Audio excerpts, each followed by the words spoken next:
મારી ભૂલ થઈ ગઈ અને મેં ગબરભાઈ ઉપર જે શબ્દો કાઢ્યા એના કારણે હું ગબરભાઈને માફી માંગવા આવ્યો હતો. નમસ્કાર મિત્રો, વિડીયોમાં તમારું સ્વાગત છે. તો મિત્રો, એસએમ ઠાકોર અને ગબ્બર ઠાકોરનો ઘણા સમયથી વિરોધ ચાલુ છે અને મિત્રો હાલમાં એસએમ ઠાકોર ગબ્બર ઠાકોરના ઘરે માફી માંગવા આવ્યા છે. અને ત્યારે ગબ્બર ઠાકોરે શું કહ્યું હતું તમે પણ જો વિડીયો. એસએમ ઠાકોરે કહ્યું હતું કે મારી ભૂલ થઈ હતી અને હું ગબ્બર ઠાકોર વિશે અપશબ્દ બોલ્યો હતો અને ગબ્બર ઠાકોરે કહ્યું હતું કે મારી માફી માંગવાની જરૂર નથી, મારી માતાની માફી માંગી લે. તો મિત્રો હું પણ તમને સમગ્ર વિડીયો બતાવું, તો વિડીયો પૂરો જોજો અને વિડીયો ગમે તો વિડીયોને લાઈક કરી દેજો અને મિત્રો વિડીયોને શેર પણ કરજો તો બીજા લોકો પણ જોઈ શકે. અને મિત્રો તમે એસએમ ઠાકોરથી શું કહેવા માગો છો કમેન્ટ કરી જરૂરથી જણાવી દો અને ખાસ ચેનલ ઉપર નવા હોય તો ચેનલને પણ સબસ્ક્રાઈબ કરી દો. તમે પણ જો મિત્રો આ વિડીયો તો પણ ગબરભાઈએ ના પાડી છે કે માફી મગાય તો દેવની મગાય, દેવની આગળ આપણે બધા નાના છીએ તો દેવની માફી માગે. તો હું માતાજીની માનતા પૂરી કરું છું અને દેવની માફી માગું છું. વખતમાં બધાનું સારું કરે અને મને પણ માફ કરે એવું હું આશા કરું.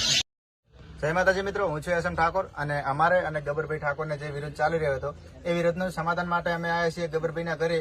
એમની માતાની હું માફી માંગવા આવ્યો છું કારણ કે જે મેં વિડીયો બનાવ્યો એમાં એમના વિશે મેં ખરાબ શબ્દ બોલ્યા અને ઠાકોર સમાજમાં મારા કારણે ઘણા બધા ઝઘડા થયા છે. એટલે એ વાતનું સમાધાનને લઈ અને અમે આવ્યા છીએ એમના ઘરે. તો ગબરભાઈ મને અમુક સવાલો પૂછશે, એના હું જવાબ આપવા તૈયાર છું. તો બોલો ગબરભાઈ. જે કે હે એ અખત માની સોગંદ કે હાસુ કે હું જે કહીશ અખત માની સોગંદ સાચું કહીશ. હાસુ કે ને બધું સાચું. બરાબર. વિડીયો બનાવ્યા પછી તારે કોઈ દુઃખ આવ્યું, હેરાન થયો? વિડીયો બનાવ્યા પછી મને લાઈફમાં ઘણી બધી પ્રોબ્લેમ થઈ છે અને મારા પરિવારવાળા, હું તો હેરાન થયો પણ મારા પરિવારવાળા હેરાન થયા છે. એના કારણે મારે તમારા ઘરે આવવું પડ્યું. બરાબર. એના પછી અમે